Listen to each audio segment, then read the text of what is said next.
Everyone's chasing the algorithm, but here's what you should do instead. So yes, it is true, the algorithm does matter, but it's just a reflection of audience behavior. So what should we actually do? What should we actually focus on if it's not the algorithm? So let's focus on people. This sounds really simple, but it's super powerful. So let's ask ourselves, what do they actually want? So what does your audience want? What type of content do they want? What questions do they have that they need answers to? What are they struggling with? Okay, because your audience are going to have a lot of pain points. They're going to have a lot of struggles and issues and problems that they need solutions to. And if you don't know what they are, well, there's a really easy way to figure that out, because most of the time we put out content to attract like minds, to attract people like us. And more often than not, you can simply just look back to yourself, look back to where you were 6 months ago, a year ago, look at the problems you were faced with then, and what information did you learn that actually helped you on your journey to get you to where you are now. And that can be a source of inspiration to help you understand what are the problems that your audience are dealing with, and you have the answers right now to actually help them. So if you can help someone, they will genuinely feel compelled to help you. And that doesn't mean that they are going to help you by like giving you money or subscribing or anything like that. Simply just by giving you their attention, they are helping you. That's the first step on this YouTube journey, is we need to understand how to hold people's attention, how to provide value for them, and they're going to provide value for us by giving us their attention. So there's actually 3 things that you can do that will beat algorithm hacking every single time. So number 1 is simply consistency. Sounds so simple, but again, it's so powerful. So what we want to do is we want to actually show up when we say we're going to show up. We want to also be consistent with our content. So we want to work on building up a bank of content. So a whole bank of ideas. We want to basically batch films. We've got a bank of videos ready in the can. We want to become a familiar face for our audience as well. So that all comes with being consistent. So let's say you do your first video. Let's say you're going to do weekly uploads. You're going to film and upload a video once a week. So let's say the first one goes out on Sunday evening. Well, let's just make that your schedule. Every single time you post a video, it comes out on Sunday evening. Maybe it comes out at the exact same time on Sunday, because you're essentially going to train your audience to know that your video is coming out then. You won't even need to tell them that it's coming out on that Sunday, because if you do it so much, they're going to just expect it. And let's say that they first viewed you on the Sunday when you actually posted it. Well, that's probably part of their habit. It's probably part of their routine, where they're maybe chilling out on a Sunday, they don't have much to do, and they're watching YouTube. And that is the perfect time then for you to consistently post your content. Okay, so we want to be consistent. And this is helpful not only for our audience to become familiar with our face and become familiar with our content, but it's also actually helpful for the algorithm as well. Okay, we're training the algorithm to understand that we show up when we say we're going to show up, and we put out content. Okay, so the second thing that you can do that beats algorithm hacking is actually being super clear about who your content is for and what it is that you're actually trying to help your audience achieve. Okay, so we need to understand the who and the what. So who is our audience and what are we trying to achieve here? What are we trying to help them with? What transformation are we trying to create for them? So this is going to build trust with our audience and the YouTube algorithm, because if we are super clear about this, if we've got a super clear purpose, first of all, the algorithm over time, as it gets more data, is going to understand who to actually serve our content to, And our audience is also going to understand why we're here, why we're putting out content. And if there's a match there, if there's a connection where we are fulfilling, we're providing the solution to their problem, then that's fantastic, because they are going to keep showing up to watch us as well. So it's going to build that trust, and it's going to build that momentum as well. We really want to get the ball rolling. It's like compound interest. It starts off really slow, but over time it then starts to grow exponentially. And that's exactly what we're looking to do here. We're looking to be consistent and build that momentum. And the only way that we can build that momentum is, one, by being consistent, but two, we need to be clear about our message, be clear about who our content is actually for and what we're trying to do, what we're trying to achieve. And the third thing that you can do that's going to beat algorithm hacking is to just simply improve your craft. Okay, just improve your skills, hone your skill set. So each time you create a video, just make that video a little bit better than the one before. And then with the next video, make that a little bit better than the one before that, and so on and so forth. We're not looking to become professional YouTubers overnight. It just doesn't happen. We all start out as amateurs. We all suck at the beginning, let's face it. Let's be honest with ourselves here, okay? Let's live in reality. You're not going to be good at the start, but the only way to get good is to first of all start and then keep doing it. We need to keep practicing. We need to hone our craft. And that's really the first step of your YouTube journey, is just to practice in public. It's the hardest thing, to put yourself out there and be in public, be vulnerable, and let people judge you and say whatever they want about you. We're all afraid of that. It's one of the reasons why most of us will never start a YouTube channel. But if you have already started your channel, or you're just about to do so, you're already pushing past that fear. And now the important thing is, as we've pushed past that fear, let's just practice, let's get the reps in, and let's go from being total beginner to somewhat of a sort of intermediate stage. Let's start getting better. Let's improve our skill set. So that means getting a little bit better at, your titles, your thumbnails, your editing, your scripting, all of that stuff, your on-camera delivery, everything. We want to improve everything, but you don't have to improve everything all at once. You can pick one thing with each video and make it just a wee bit better each time.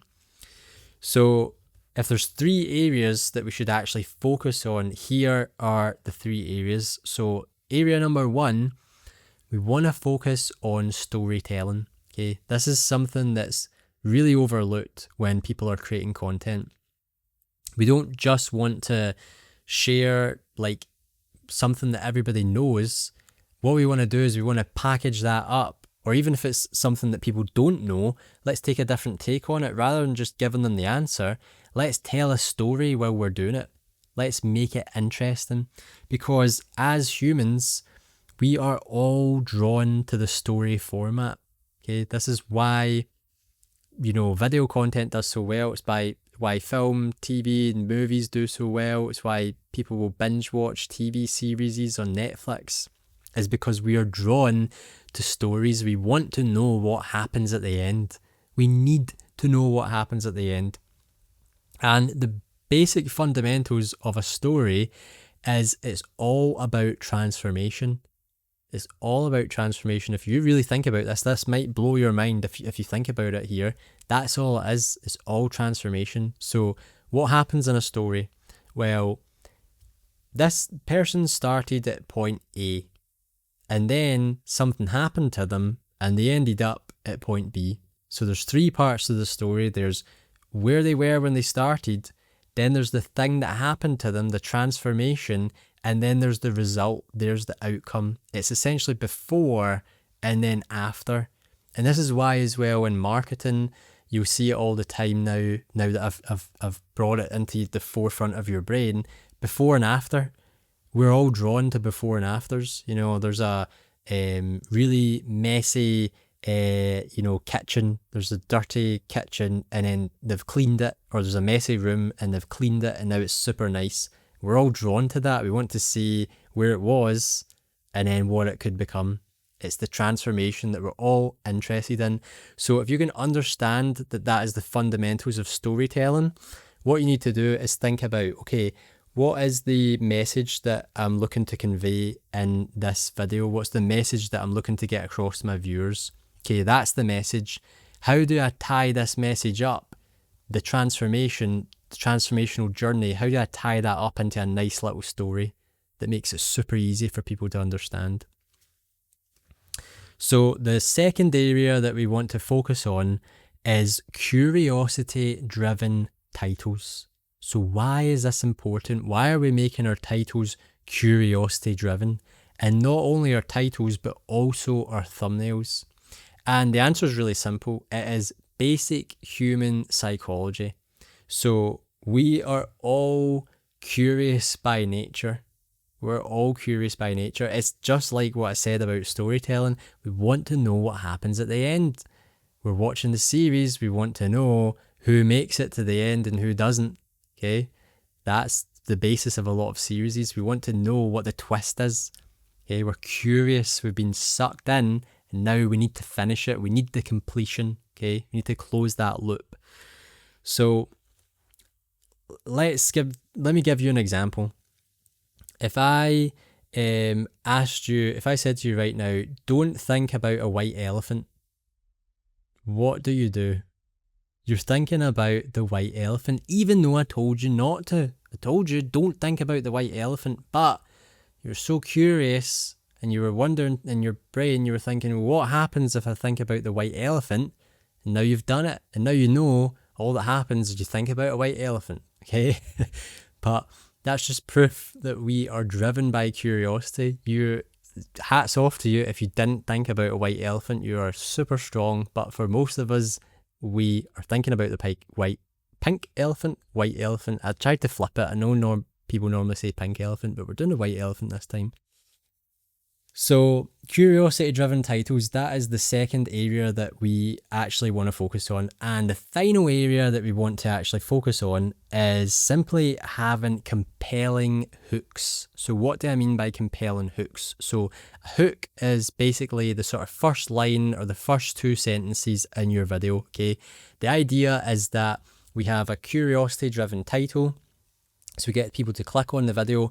Now they're in the video, we've got bums on seats, we need to keep them watching. So what we need to do is we need to deliver a compelling hook. So what does a compelling hook look like? Well, it basically will back up the promise that you gave your viewers in the title or the thumbnail, okay? We're just looking to back up that promise. We're looking to reassure viewers that yes, you were curious about something which made you click on this video, and I'm telling you right now that thing you're curious about, I'm going to answer it, okay? So if I use this video as an example, I have a kind of a working title, but it's probably not the final title, so I'm not going to use the title, I'm not going to use the thumbnail that I've used for this video. You know what that title and thumbnail is at this point. I don't know currently. So I'm going to tell you the hook. So I started this video by saying, everyone's chasing the algorithm, but here's what you should focus on instead. So the premise there, the curiosity part, is I'm basically saying everyone's focusing on this. So let's say the before, everyone's focusing on this, the algorithm, the before, but here is what you should focus on instead, the after. So I'm already telling you there's going to be a transformation. We're going to go from the idea of the algorithm as a thing to focus on, and then I'm going to do the video and tell you guys, and at the end, you're going to understand what we should actually be focusing on.